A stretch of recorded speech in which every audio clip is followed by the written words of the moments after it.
So the effect, and I quote effect, of being in the financial system is just beta.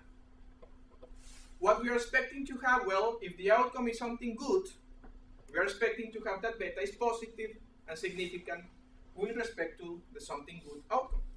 Wealth, well-being, etc., etc. So this is the first model, just direct effect of membership into the outcome equation. But we say, wait a minute, Jorge, I don't buy that model at all. Why? Because by definition, these models, LAB, GJ, etc., tell me that this guy should be correlated with some measures of the household. And because we don't observe everything in the survey, where are those measures? Here. And so, if this guy called error term or unobservables are correlated with membership somehow, then this beta is cracked.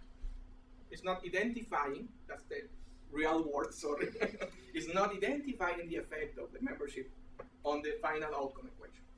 So, because we are hardcore econometricians, we move forward and say, let's move forward and model membership in some way. And membership is modeled through this second equation. Well, we instrument membership.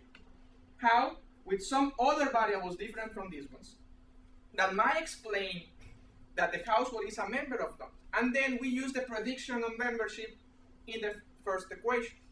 Because we already take all the variation with the U, this instrument should not be correlated with U, and beta is the true beta. So this is the true effect of membership. But again, this is linear. And some people are picky and say, but linear models are not good. I want something more fashion. And because we have, and say in Spanish, the chile, the manteca, y de frijoles, which means we have all the flavors for you. For those of you who like more complex stuff, here you are. Direct into the exam, into the final exam of econ development. No. These equations take into account that, well, what if the decision of participation is non-trivial? Is taking into account the heterogeneity in cost and benefits. Why? Because preferences are different, cost of participations are different, and because cost and benefits are different, the net gains of being in the financial system has to do with the household variables, right? So each household has a net benefit which is heterogeneous depending on some variables that has to do with household. So this model, in a very simple, interesting way, was addressed by Professor Heckman and Professor Rosen. Professor Heckman won the Nobel Prize because he said, well, what happened is that, remember that U? The U we have? We can split the U in two new elements. Something that is totally orthogonal or has nothing to do with Z's and X's, and something that has to do with the participation. But that's something which we call the Mills ratio, is a new variable we can create with the information we have, is non-linear, and is different for those guys who are in the market and those guys who are not in the market. In other words, if participation do matter for the outcome and is different for participants and non-participants because they have different cost and benefits, this guy, lambda, should be significant and should be correlated with the outcome. In principle, it's different for participants or not. That's another hypothesis, right? But just keep in mind that, wait a sec, the cost and benefits of being in the financial system are not the same for those guys who are in and those guys who are out. By definition, those guys who are out have higher costs. That's why they are not in the financial system. Well, that kind of stuff is explained by this lab. But that was just membership effects. What about policies? Well, because we want to start simple, we say, well, keep the membership there because it's important. But now introduce the policy variation.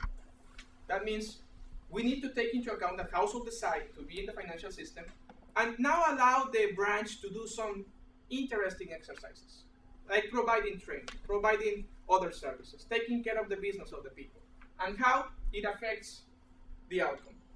If the policy is positive, gamma should be positive, significant, and should affect the outcome also positive. But you will say, but Jorge, again, that's like very simple. I like challenging.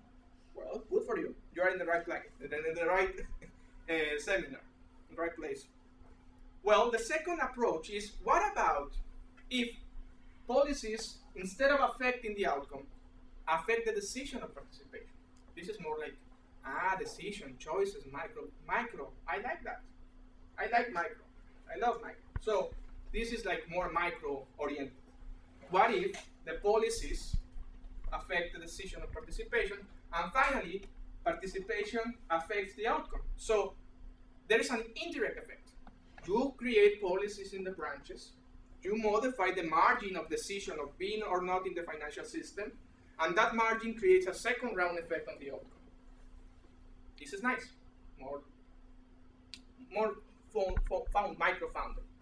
And this is the equivalent for the self-selection. What if, because you introduce some variation, but that variation is non-linear and differs across participants and non-participants? It's just natural extension to that. Okay, we have a lot of variables. And the big decision is, what should be in the instrument, what should be in the outcome?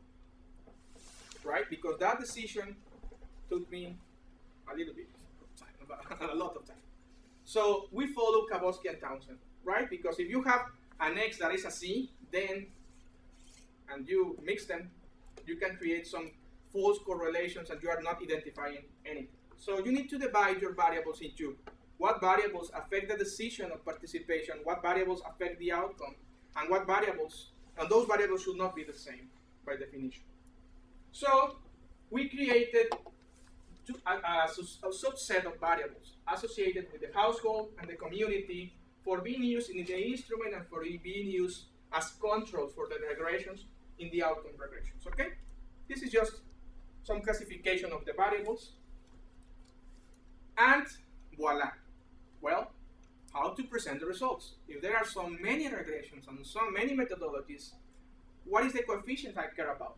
The beta, right? You care about the beta. If the beta is significant and more or less sizable to different models. So this is like a summary of findings, okay? What is this summary?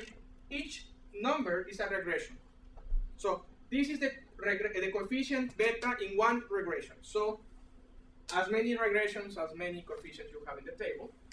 And what this measure is, in the columns are the different specification of membership effects. We have the linear regression, which is just include the membership right there.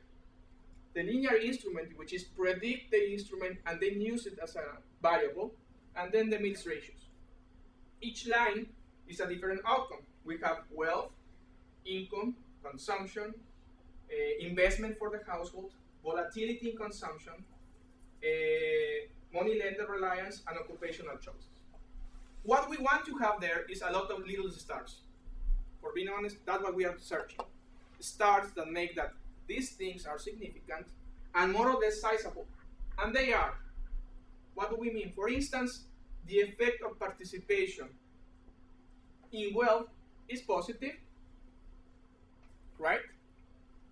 If you include the linear regression, because you are pulling all the sample, it's 12,000 pesos in real value.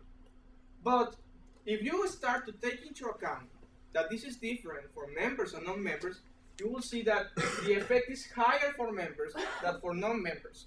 What does it mean? Well, by definition, the members are different from the non-members. So the fact that they are in the financial system creates a higher effect for them than for the non-members. But in any case, the effect on wealth for non-members, and what do we mean by that? What if they join to the financial system? Well, it's huge, it's positive, and it's latent there.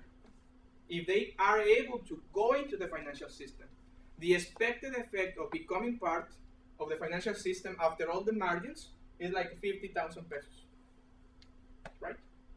And the same for instance, the other variables.